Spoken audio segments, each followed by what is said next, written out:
Okay, let's talk about the essential components of a CV.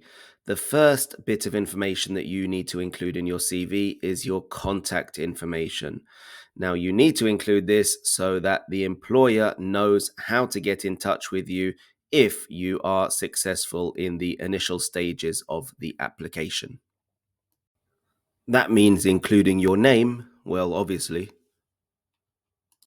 your email address, because that's usually the preferred method of communication for employers, a telephone or mobile number in case the employer needs to get in touch.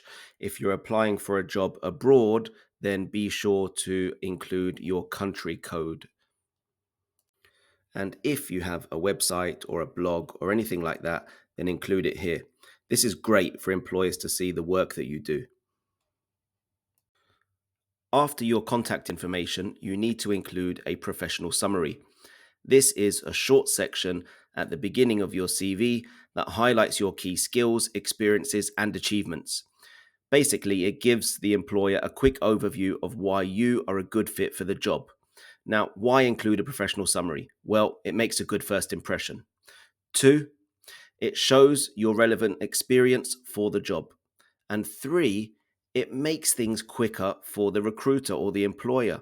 Think about it. They have hundreds of applications, and just by reading your professional summary, they may have already come to a decision about whether you are a right fit for the job or not. It should be about 3 to 5 sentences long, ideally, and it should include these key points here.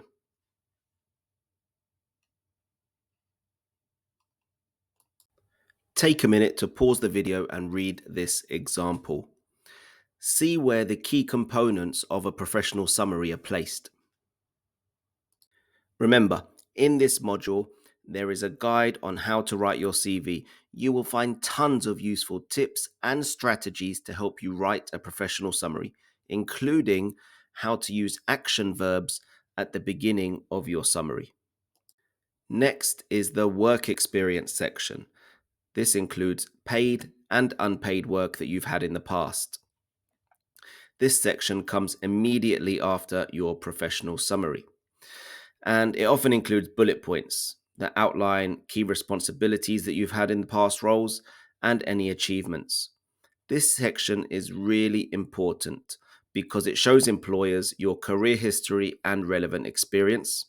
It also provides concrete examples of your skills and accomplishments in real world situations. It also shows your career progression. So it shows how you've grown over time.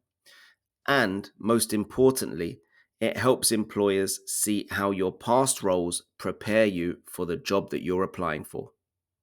Let's have a look at a few tips that you should know when writing your work experience section. Remember, keep your work experience in the top half of your CV, right after your professional summary. Include the name of the company that you worked for, possibly the address or location, the dates that you worked at that company, and then bullet points which include key roles, responsibilities, and achievements. Make sure that you start with your most recent work experience.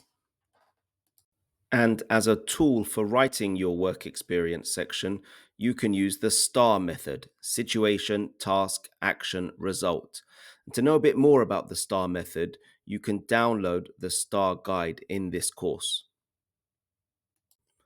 Now, I know that many of you are just graduating from college or university and you haven't got much experience, so you're asking yourself, what should I put in this section?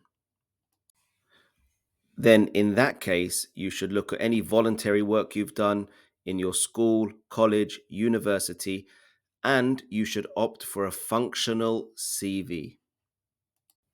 And that's basically where you add your skills and competencies instead of any work experience. So first you'd add the skill, in this example, leadership, and you'd write how you applied that skill. And lastly, the education section. This part of the CV is an opportunity for you to show the employer the qualifications that you have that are relevant to the job. Now, In the guide that shows you how to write a CV, you'll find so many useful tips and strategies for writing this section, but here are just a few.